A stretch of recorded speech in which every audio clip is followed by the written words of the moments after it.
Hello, everybody, and welcome to How to Buy and Sell a House in Central PA, an insider's guide to buying and selling a home right here in Central PA. I'm your host, Derek Bixler, realtor of 15 years right here in Central PA, serving Cumberland and Dauphin County mainly. Grew up on the Hill, graduated from Mechanicsburg High School, went to Penn College of Technology up in Williamsport, still in PA. And then after a few sales jobs here in Central PA, I started doing real estate 15 years ago. If you need to buy or sell a home, please reach out to me, text me, email me, send a carrier pigeon, throw a rock through my window, whatever you need to do. We really need listings right now. Yesterday I had an open house and we had a line down the road because we couldn't let everybody in because of COVID stuff. And it was raining out and there was still a big line and people waiting 20, 30 minutes to get in there. And we got tons and tons of offers on it. So if you have a house to sell, it is the time for sure. If you're on Clubhouse, please follow me. I'm at Agent Derek. We're on there all the time. A reminder that during this episode, if you have a question, put it in the comments for myself or Joseph, and we will answer it now. Or if we don't see it now, we will come back and answer it later, or I will bug Joseph to come back and answer the questions later. A reminder that all the replays are on YouTube, Instagram. Are they? YouTube, Instagram, LinkedIn. If I seem flustered on this intro, it's because I haven't done an episode of this podcast for a while. So I'm making a commitment to do more episodes of this. And Joe got me to do the first one, thankfully. So I am grateful to be doing this. So I think it'll be on YouTube, Instagram, LinkedIn, Facebook. Yes, it will be on all those places and on iTunes and all those places soon as well. So without further ado, I will bring in Joseph Scorese of Firstrust Bank, and he does all kinds of other stuff. Joseph is he's in Philly and he's huge in the real estate space. I met him on Clubhouse actually, and we got to know each other there. I've done an episode on his show.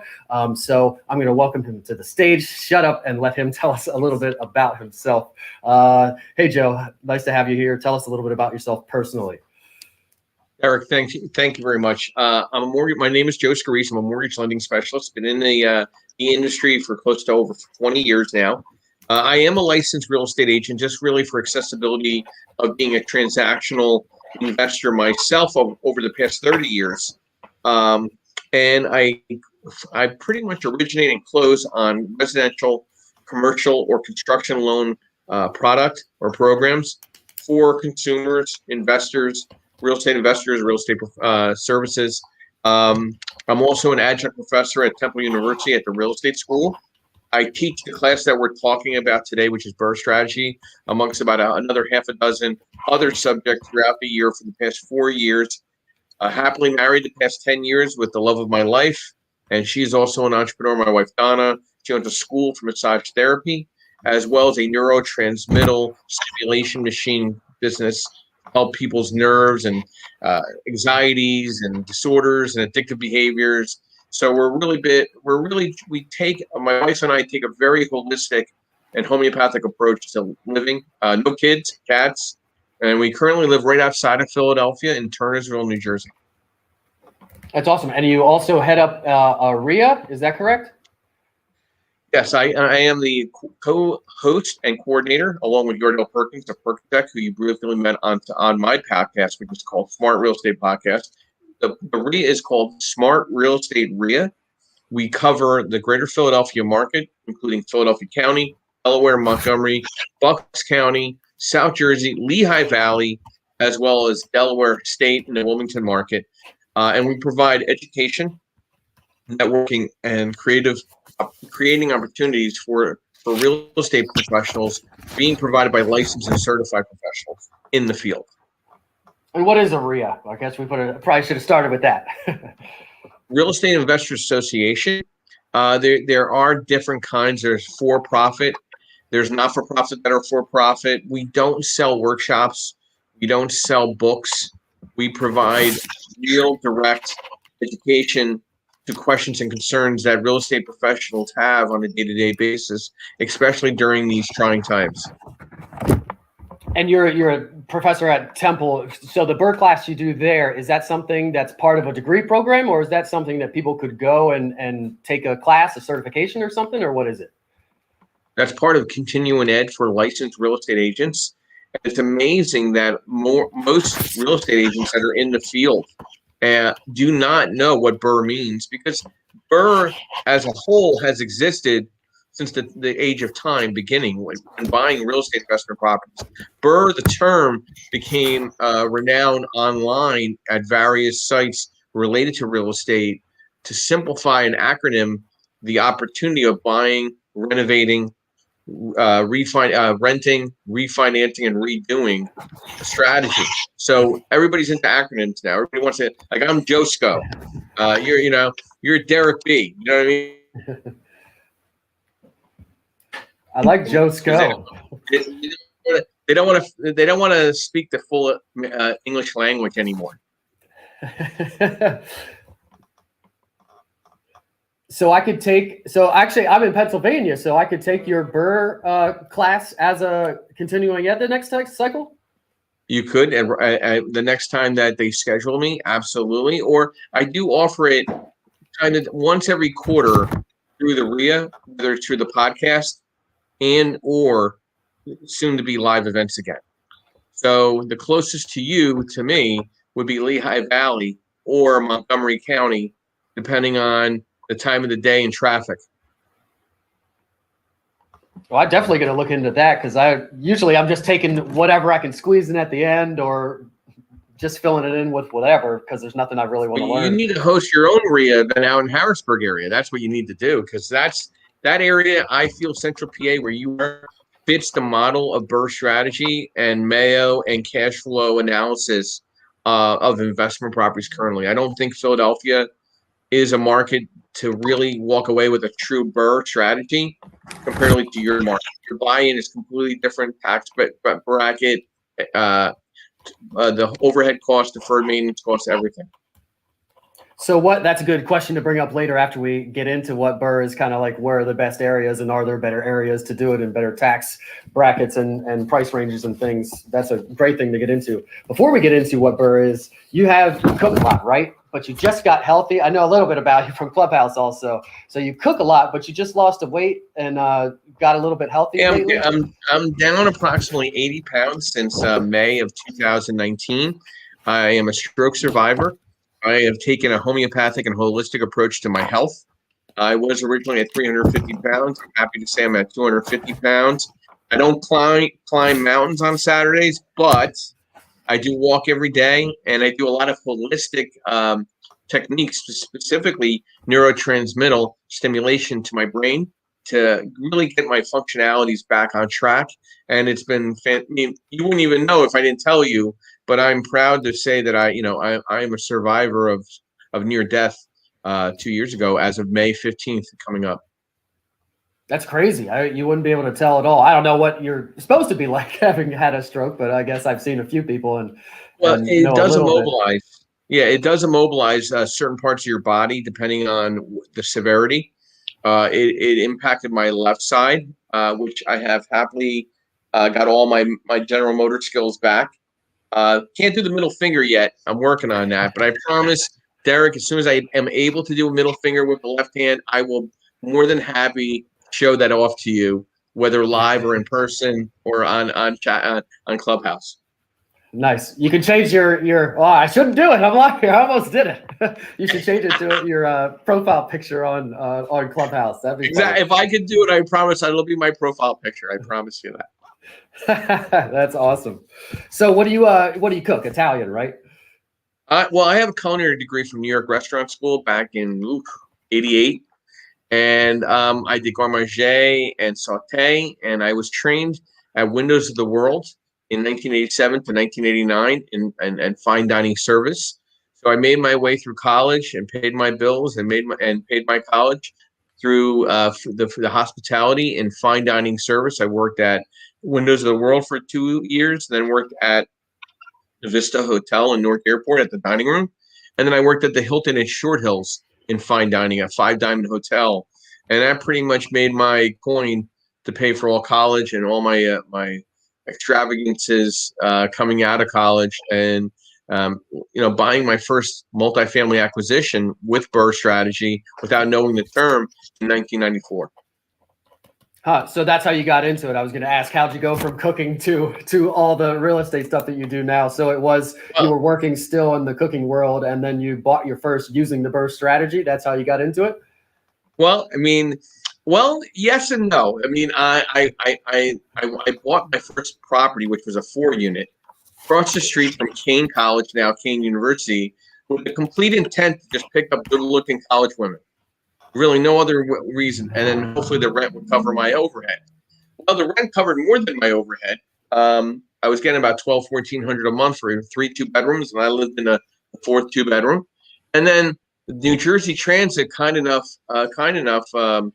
opened up a direct line from across the street at Kane University and from my 4-unit to New York. So my rent, $2,200 to $2,500. I still own the property to this day.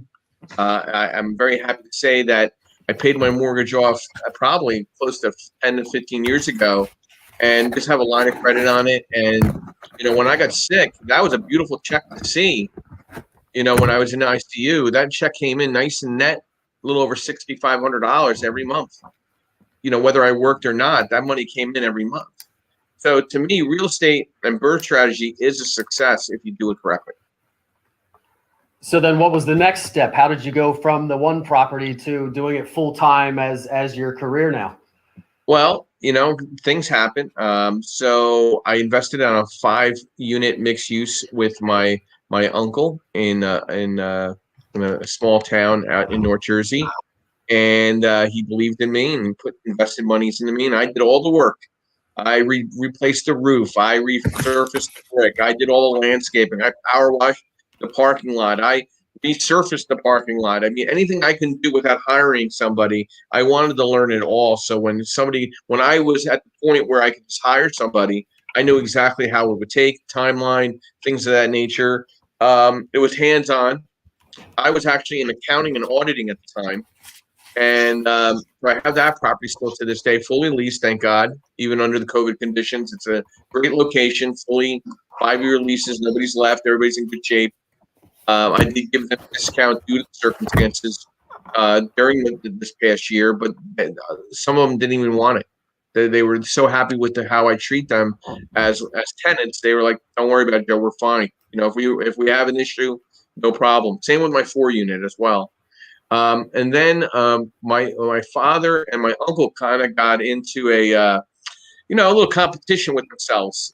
Even though my father was on my uncle was my mother's side, they still were friends. Even after my mother and father got divorced. One guy bought the 12-unit, the other guy bought a 12-unit. One guy bought a 14-unit, the other guy bought a 14-unit. So suddenly they got older and didn't have really anybody willing to step up. My uncle didn't have any children. My dad. My siblings really weren't as involved just due to their lifestyle and what they were doing in their industry.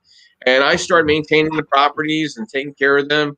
Kind of lit myself on fire almost a couple times doing the roofs and stuff. When you do a torch down, and understood cash flow and rent and tenant relations, landlord relations, evictions. Thankfully, not a heavy vacancy in any of the buildings. And I inherited those properties. I'm not that smart, but I kind of fell into banking in 2001 under really horrendous conditions. I was auditing in the city of New York on behalf of a company that I was working for. I was at 9/11 down in downtown. It was pretty traumatizing. By the time I got back, I decided this was not for me anymore, and I was going to find something else to do. So I sat down with my uncle and my father and said, hey, listen, I want to maintain the buildings, maybe do something else. I have my license in real estate. Maybe they're like, well, you're really good with accounting. And I have an economics degree from Rutgers. And why don't you try banking? Because you did all our mortgages for us. Well, I tried this out and, it took shape. I started working for banks. I never really worked for a broker environment. I've been always a direct lender. And, 20 years later, I have a team of 4 loan officers in my team. I have an assistant. I'm partners on a social media production company, video production, podcasting company. And, the phone just keeps ringing, and I'm very blessed meeting people like yourself, a younger version of my energy level 20 years ago. That's what I see in guys like yourself, Derek, taking advantage of the markets and marketing themselves accordingly in front of masses. Yeah, it sounds like so you had a little bit of a background coming to it. So that's where a little bit of it came from. Your father and your uncle and some of your family were real estate investors. Did they do that growing up when you were a kid, or is that something that came later? No, I think it was a competition thing where my uncle stepped up and helped me get into my first opportunity. Not the 4 unit, but the more the mixed use. And, not that my dad was jealous, but there was a sense of competition between the two of them. My uncle was more the blue collar man, the American, Korean War veteran, worked for the government for 40 years. My dad was a scientist, made very good money, worked for Nabisco International as a food technology, traveled the world. Um, and wanted to have a connection with his child, and my uncle wanted to have a connection with his nephew, and that was our connection. We all were best of friends, and I thank them to a lot of my lesser failures and more successes earlier on, where a lot of people have to go through more failures to have successes. So I'm very blessed. Yeah, that's awesome. So you actually brought them into the business, and you all did it together and learned together a little bit, and then you're carrying on the torch. That's pretty Yeah, the awesome. 4 unit. Yep. Yep. They saw that I was, well, my dad was a little upset that I was, I was identifying a building based on women, but it worked out just as well. It's like, why are you buying over here? Right across the street from the college. I said, well, 'cause I'm single and I'm young and I want to meet nice young ladies. And he goes, I see Sounds like problems. genius to me. I don't know. I'm pretty smart. Yeah, totally. So you used the BRRRR strategy with that first one you said. So maybe we could get into what that actually is now. So it's BRRRR, it's BRRRR, 4 R's there. Sometimes you see it with 3 R's, but it's BRRRR with a bunch of B with a bunch of R's. So tell us what BRRRR is. Okay, BRRRR strategy is buy, renovate, rent, refinance, redo. It sounds much simpler than it is, but that is the overall strategy of buying a property to hold long term to cash flow.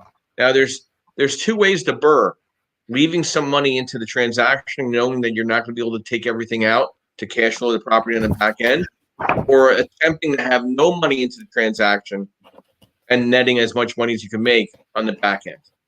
And sometimes under these circumstances, you got, due to delays and cost controls on the construction and renovation, sometimes it's just good to be able to get out and be able to cash flow and look at the cost benefit of cash flow of leaving some money into a deal and see how long that takes to make that money back in the ownership or the duration of the cash flowing property. So to me, if you can make all your money back in a transaction under BRRRR within under 24 months of ownership, it's still a very good opportunity because you also get depreciation and expenditure write-offs along with owning the investment property and hopefully filing a K-1 where you're getting some deductions to your personal tax returns on the long picture of things.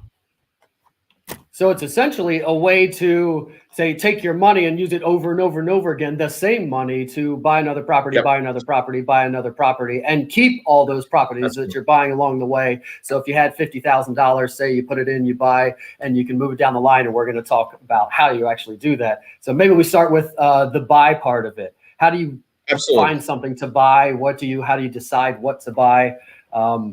That could be a whole conversation in itself, obviously, but how would you advise people find something and analyze something?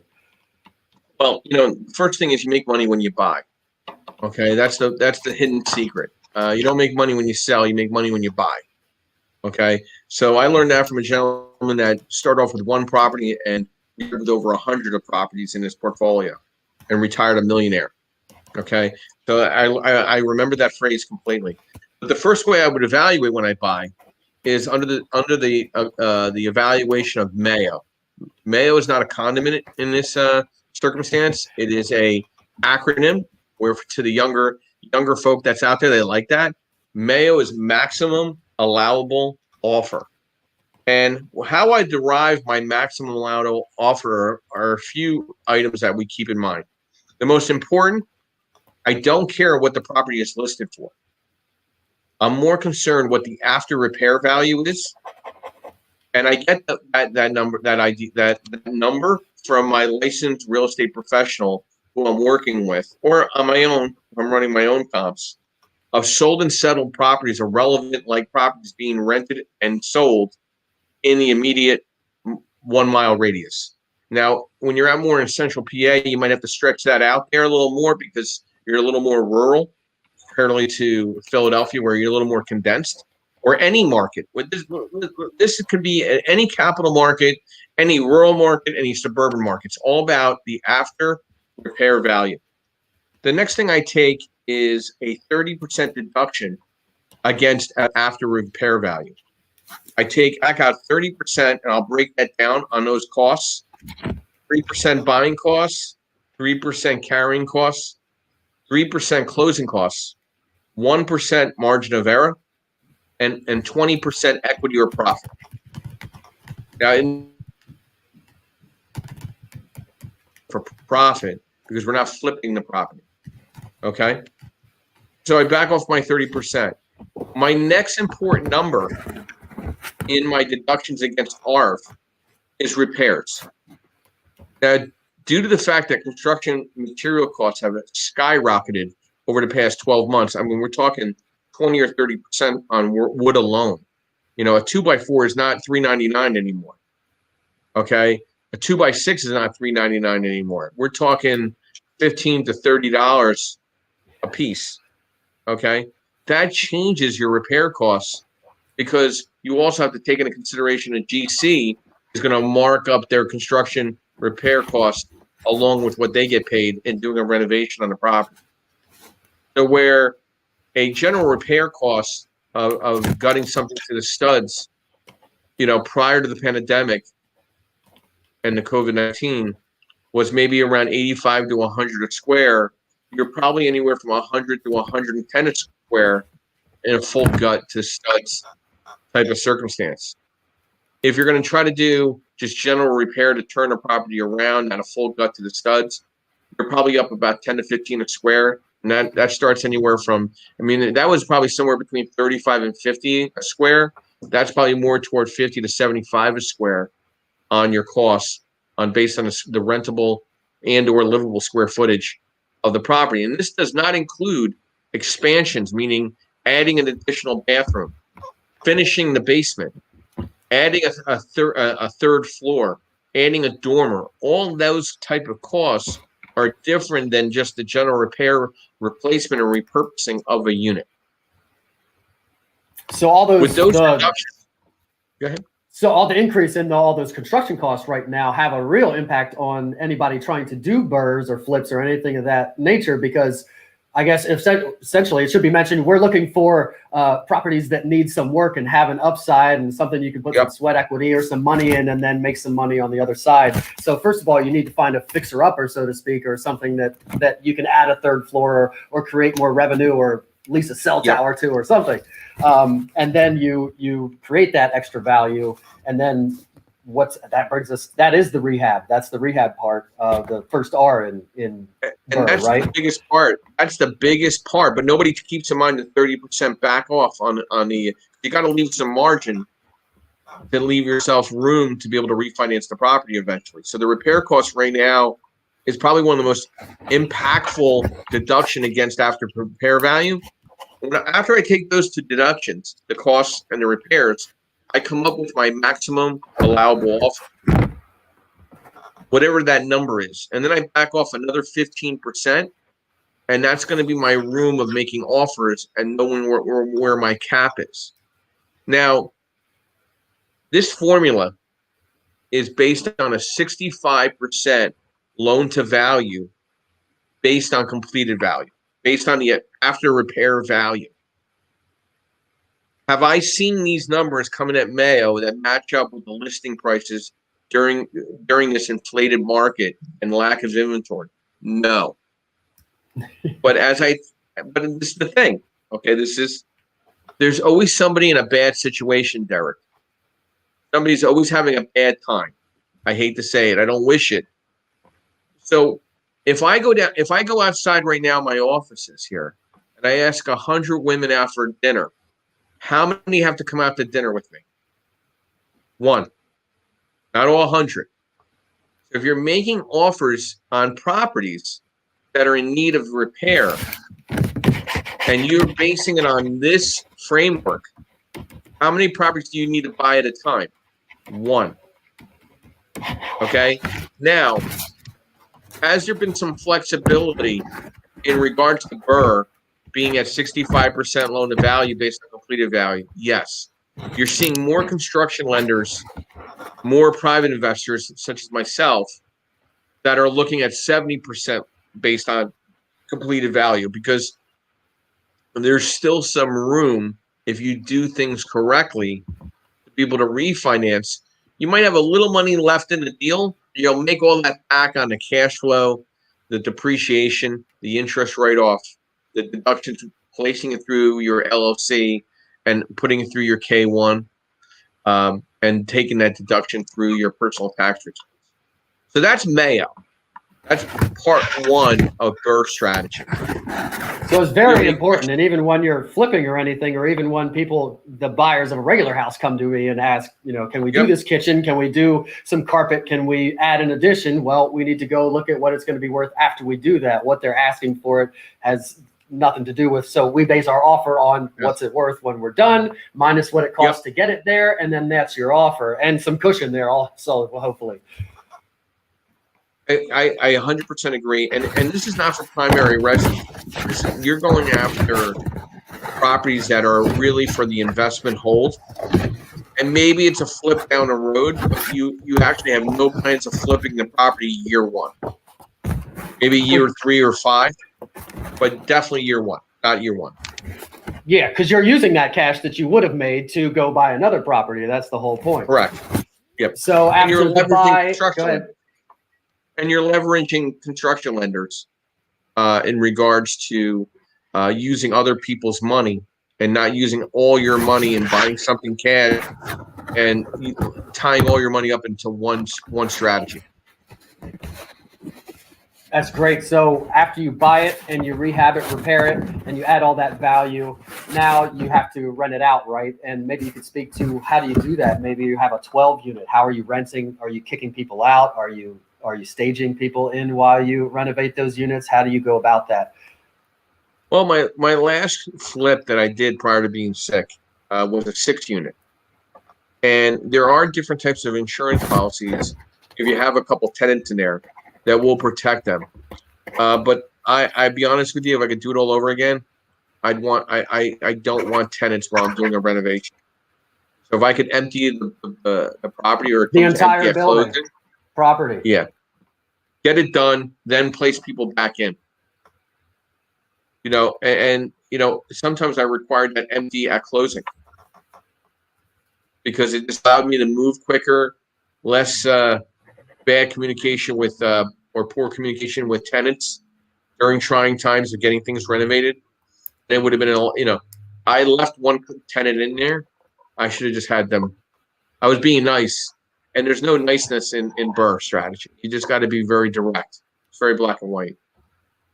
Yeah. Do you ever have tenants that come back after you renovate, say, hey, yeah, I'm willing to pay that higher rent, and they are well qualified, and they come back?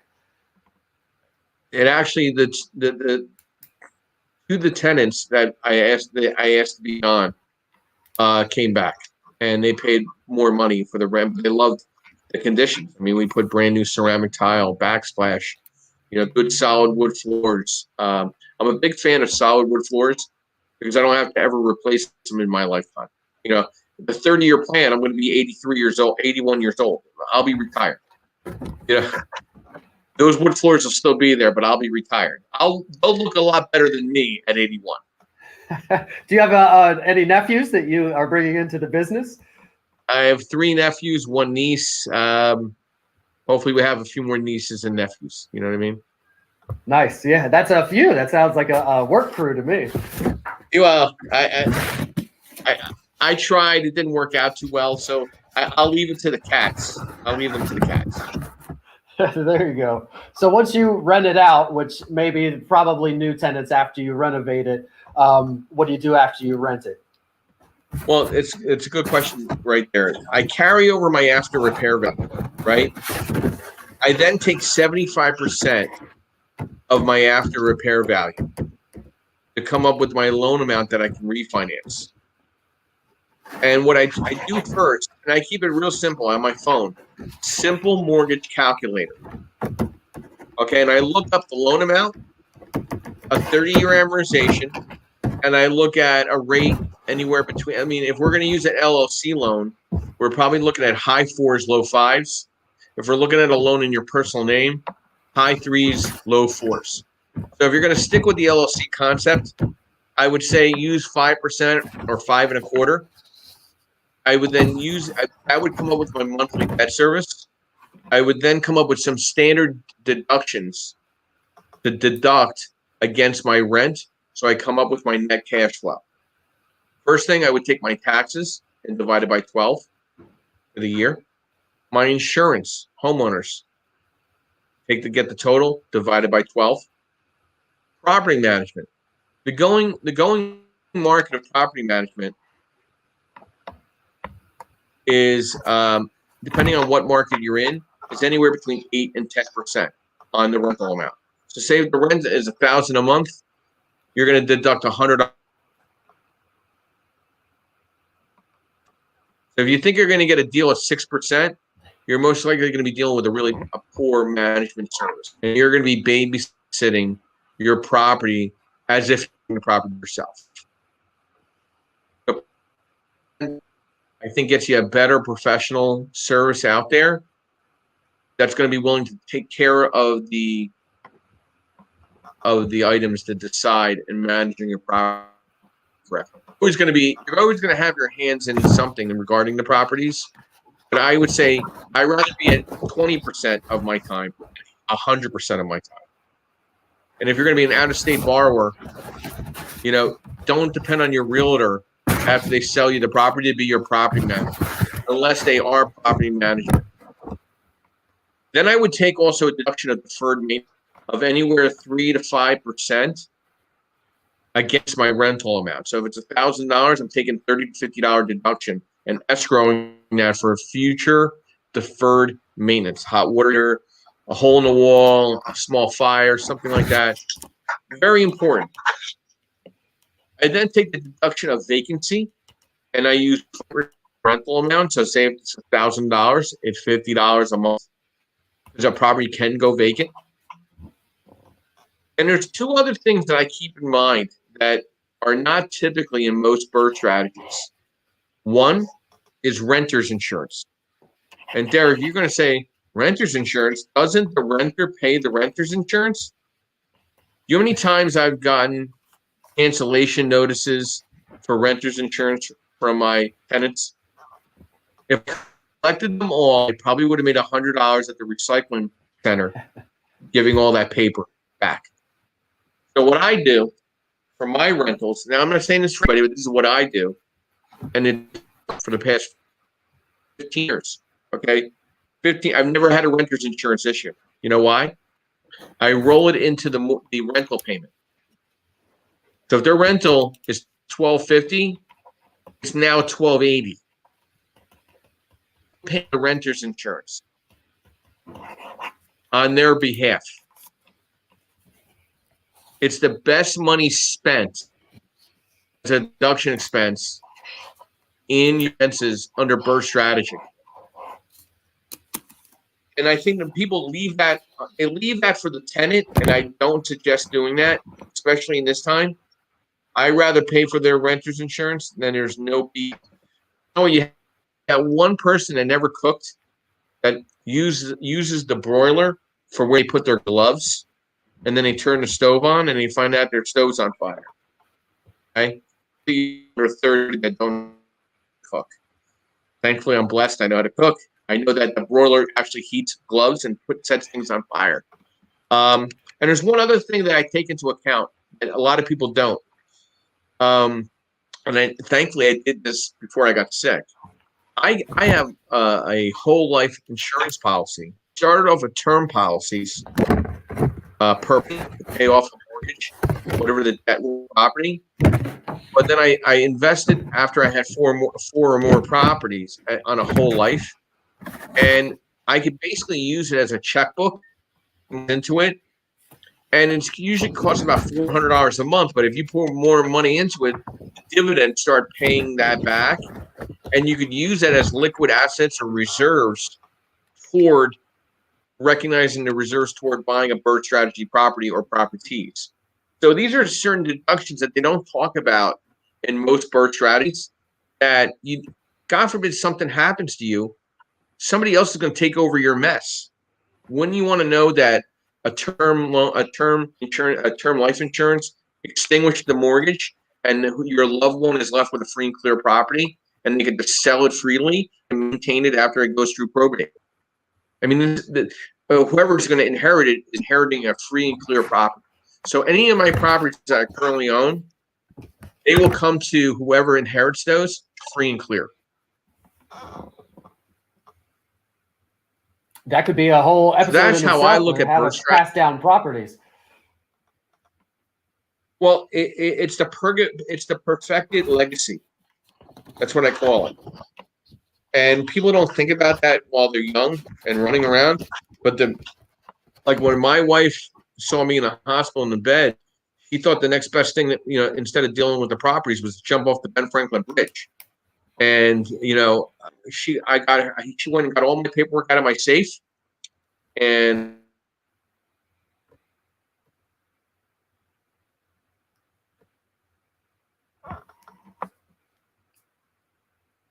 for me there, where she was going to extinguish my policies. She was going to get free and clear homes. And those life insurance policies are very vital. And you don't think about it on the first property, but you start thinking about it at second, third, or fourth property, and getting a blanket, a whole life policy to extinguish the mortgage debt on any of the properties. God forbid something happens to you. God forbid something happens to you and you're still alive, became handicapped, and you can't maintain the properties. What if you have a policy that takes care of that, which I did? Okay, so if I became immobilized, those properties would still be moving on, and it would have been extinguished of any debt. I didn't have to exercise that, thank God.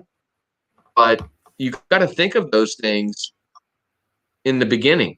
If you plan on being this big real estate mogul, you have to think about all the possibilities that go into birth, especially during these unfold times that nobody saw this coming.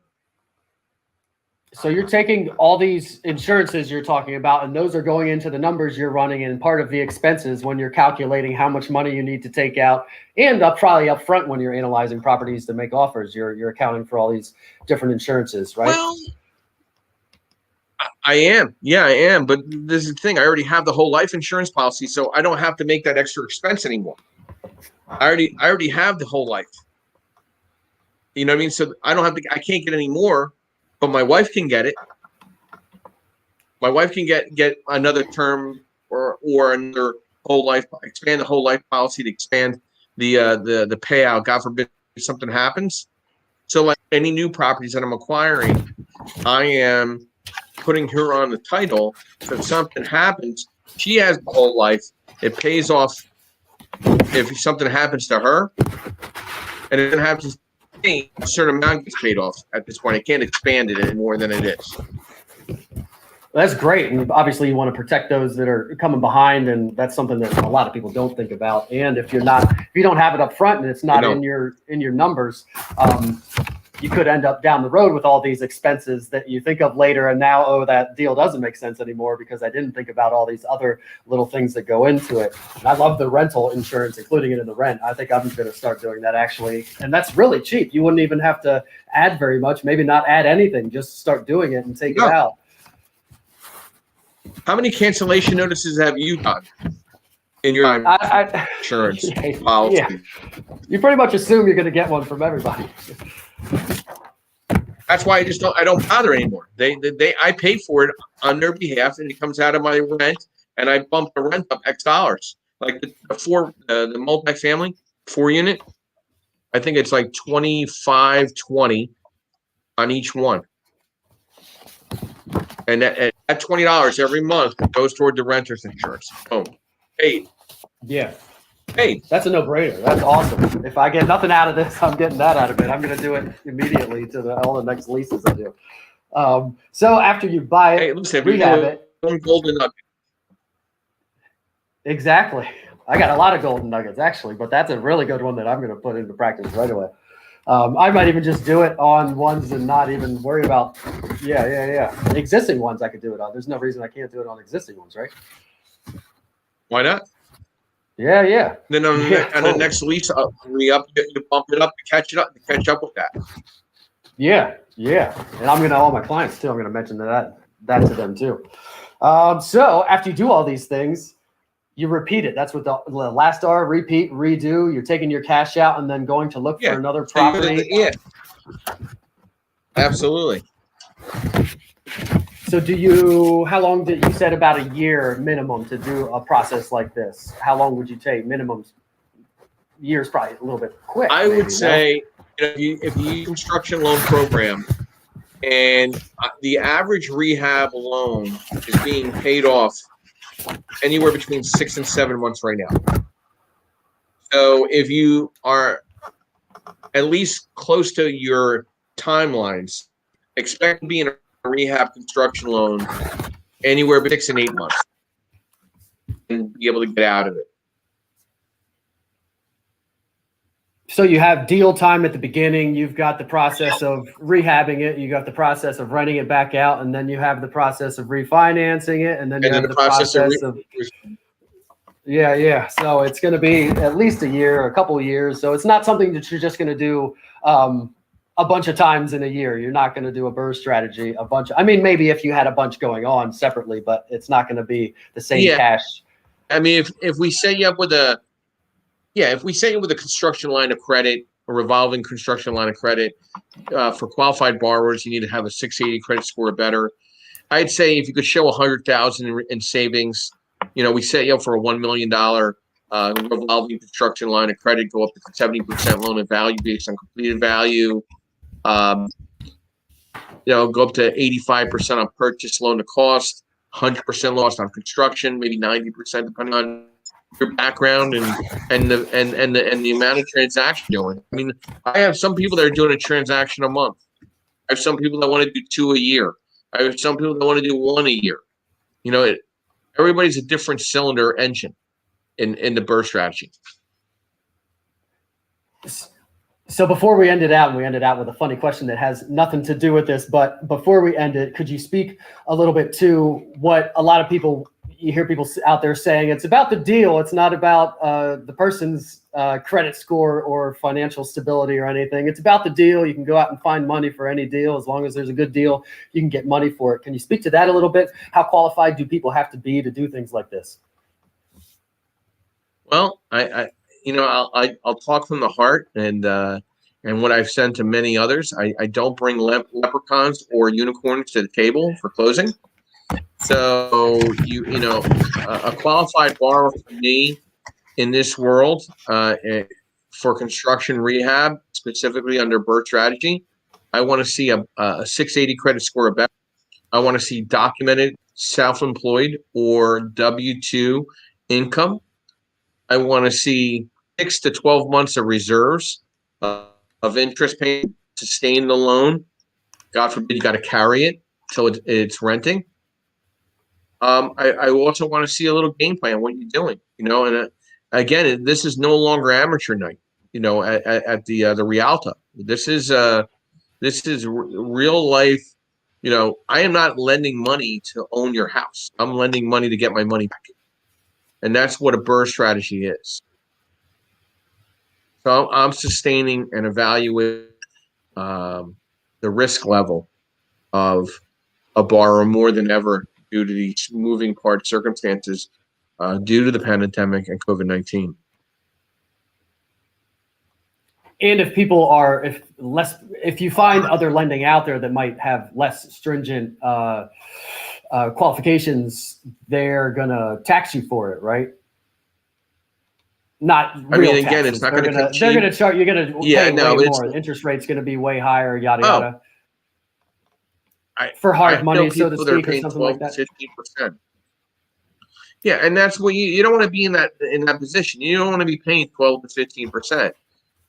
Single digit, high single digit makes sense, but 12 to 15%, you might. I mean, let's bring back organized crime.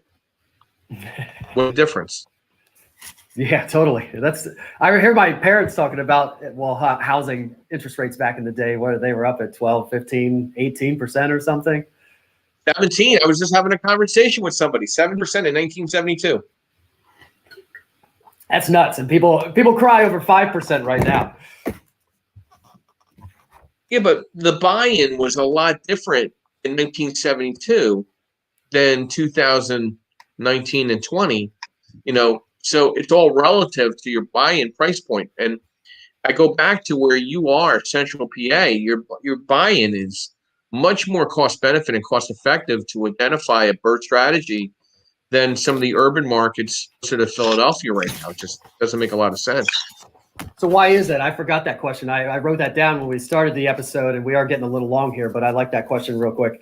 So why do you say there is a certain price range or a certain criteria that's better for BRRRR? Yeah, I mean, well, I just think that, buying a property between 75 and 125 to rehab, then 125 to 200,000 is much more probability of success on the back end of holding a property to be able to be rented. And I just gave you a comparative to Central PA to the Philadelphia market or the higher end Northeast markets like Boston, New York, or the outside the parameters of New York. Anywhere along the East Coast where you have higher end urban markets. I think Central PA, your buying in is a little less. Your renovation costs could be a little better. And your exit, I mean, listen, at the end of the day, a good value.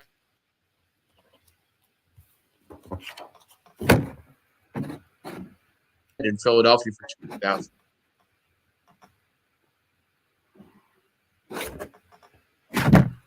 Sorry, dead air there. There was a long pause there. I had a delay there. No worries. Yeah. So does urban versus suburban matter at all? Whether it's in Central PA it's or actually anywhere else? what's actually going on. Yeah, well, the problem now is the suburban markets to the urban market, meaning Philadelphia and the surrounding counties. People are moving out to the suburbs again, where everybody was moving back into the urban markets. The automotive, the train stopped to a complete halt and literally shot out 100 miles an hour back out to the surrounding suburban markets where it's hard to pick up any.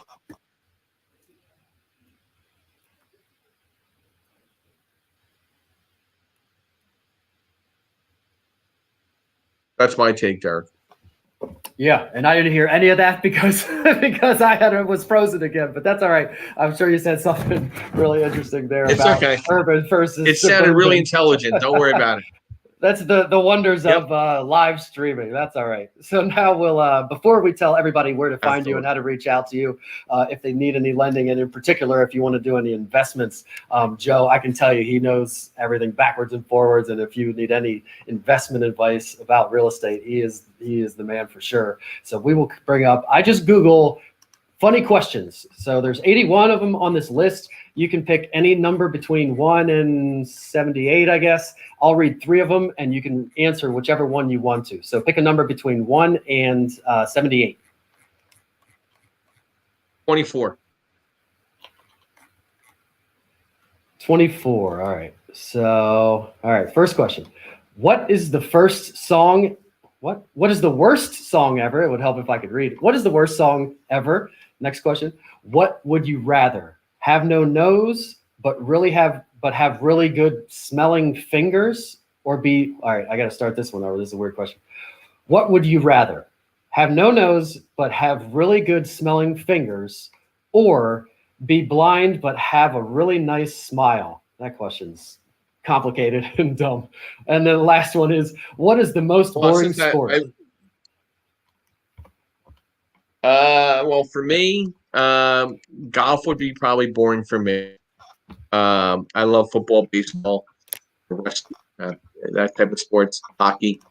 I'd rather go with the no nose since I have a big nose. So, and I broke it twice. I don't use it much now anymore anyway. But that's pretty much where I would be on that other question. I'd be with you on the nose thing probably too, because I have allergy issues and there's always some stuffiness and messed upness up there. So I'd be right there with you on that one. So tell everybody real quick so I can get you out of here, where everybody can find you. I put your stuff up on the screen here, but say it aloud so anybody listening audibly later can get the information.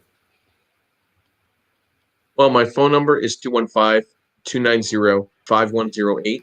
My email is JScorese, that's SCORESE, at firstrust.com. And if anybody would like a copy of the Mayo and or the cash flow sheet, please email me and I could send complimentary copies to use for evaluating your next BRRRR strategy. And thank you, Derek, for inviting me onto your podcast. Yeah, totally. I really appreciate you being on here and I appreciate you having me on your show and all the knowledge you drop on Clubhouse. Everybody, I really, and I'm going to leave his information up there, but I really encourage everybody to reach out to Joe if you have any questions about investing or investment funding or anything you need regarding lending. Really, he's super knowledgeable and a really good guy, aside from just being a real estate guy. So I'll leave his information up there. You guys can reach out to him and follow me on Clubhouse. I'm at Agent Derek on there. Joe knows that, he follows me. Hopefully you guys are getting on there. Follow me on there. We can have some conversations on there. If you need to buy or sell a house, please contact me. We are in really dire need of homes for sale.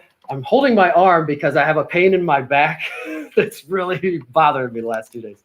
Contact me if you're buying or selling a home. We really need inventory right now. Text me, email me, throw a rock through my window, send a carrier pigeon. We need inventory like crazy right now. I think the listing we put up yesterday, it's going to go for tens of thousands over listing price, and it's only like a 215 house. So people are it's getting crazy out there. So anybody, reach out to me. Thanks, Joe, for going along with me, and say goodbye to everybody. See you, everybody. Take care, guys.